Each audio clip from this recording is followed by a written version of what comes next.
Saç salonlarında 20-30 manatlıq saç kraskasının yerinə adamın başına manat yarımlıq, ucuz, Optavoydan alınan kraskanı necə qoyurlar, mən indi sizə aydınlaşdırım. Mənim də xəbərim yox idi. Təzəlikcə öyrənmişəm. Bir saç ustası deyib mənə. Deməli, gedirik salona. Deyirik ki, gətir mənə kraskaları göstər. Gətirir, göstərir. Bu 15 manatdır, bu 20 manatdır, bu 30 manatdır. Biz də indi təbii cibimizə uyğun olaraq birini seçirik də. Seçdik lap 25 manatlığını seçdik.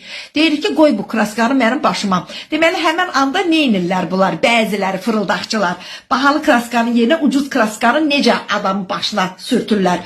Götürür o qabı, nə bilim, deyir ki, içinə baxım üçün, nə bilim, nəsə tökürəm, vitamin tökürəm, neynirəm, köməkçisi ilə bərabər keçirlər o birisi tərəfə, o birisi otağa. Güya orada sənin saçın üçün kraska hazırlayırlar. Sənin də burada başın qarışır telefona, ona buna baxmağa, gətirir sənin başına. Neyniyir? Ucuzvari kraskanı koyur. Deməli, bizim o kraska verdiğimiz pul var ha. O 30 manatı koyur cibinə. Bizim başımıza gətirir 3 manatlı kraska koyur. Kraskanın, bahalı kraskanın ancaq qutusunu göstərir bizə. Sonra biz gəlirik evə, 2 dəfə başımızı yuyuruq, kraskanın rəngi tökülür. İndi bunun qarşısını almaq üçün nə eləmək lazımdır? Getdiniz saçınıza kraska koydurmağa. Deyin, ay qızım, ay bacı, elə mənim yanımda aç da o kraskanı. Mən də baxım görüm neyinirsən. Elə ki gördünüz ki, üzünün mimikası dəyişdi, sifət aldı. Bilin ki, aha, siz onun fırıldağının üstünü açdınız. Bax, bunu da təzə öyrənmişəm, paylaşdım sizinlə.